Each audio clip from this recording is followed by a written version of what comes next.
Bienvenue sur votre chaîne préférée Akhbar al-Bled de Hassan Atlemcen. Staffan de Mistura met à nu l'implication du régime algérien et prend note des contradictions des dirigeants du Polisario. Avant d'aborder cet événement, n'oubliez pas de vous abonner à votre chaîne préférée Akhbar al-Bled de Hassan Atlemcen.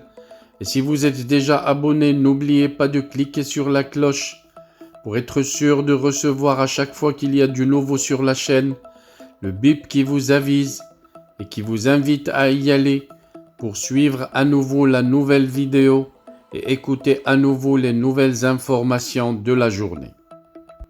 Bonne fin d'après-midi. En marge de la visite de De Mistura, l'envoyé personnel du secrétaire général de l'ONU à Tindouf, le représentant du Polisario à l'ONU a balayé d'un revers de la main les anciens communiqués de guerre en déclarant que son mouvement terroriste restait attaché à la paix. Le soi-disant représentant du Polisario à l'ONU, Omar Mohamed, s'est attiré les foudres de la junte militaire algérienne après avoir déclaré que son mouvement restait attaché à la paix. Un média marocain rapporte dans son édition de ce lundi 5 septembre que Omar Mohamed a fait cette déclaration à quelques mètres de la tente de Ben Battouche et en présence du chef de la délégation des négociateurs séparatistes. Mais après avoir balayé d'un revers de la main la guerre fictive menée par des communiqués contre le Maroc, il s'est retracé pour dire que le Polisario était aussi attaché à défendre, avec tous les moyens légaux, le droit du peuple sahraoui à l'autodétermination et à l'indépendance selon ses propos.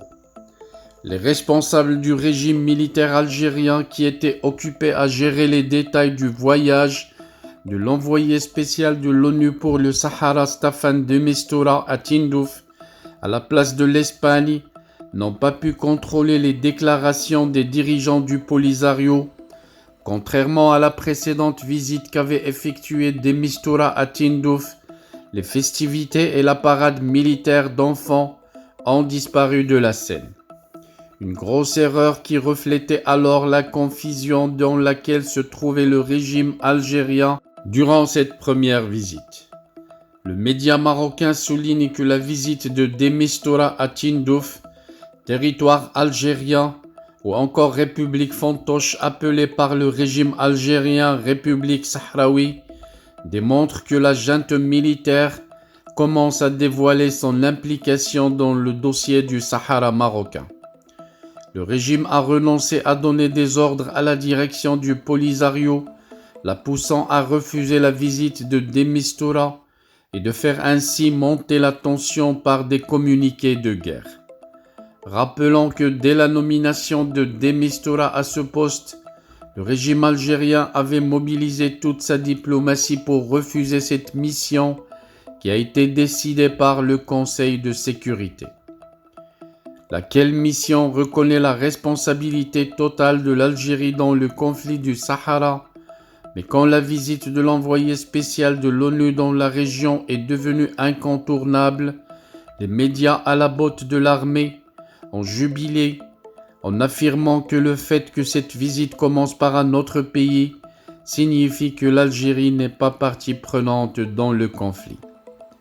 Ceci étant dit, Staffan de Mistura devra bien écouter tout ce qui se passe dans les camps, les protestations, les révoltes contre le despotisme des dirigeants du Polisario et l'étouffement des voix dissidentes. Voilà donc comment cette visite de De Mistura a mis à nu l'implication du régime algérien, le régime de la junte de dictateurs et de vieux généraux.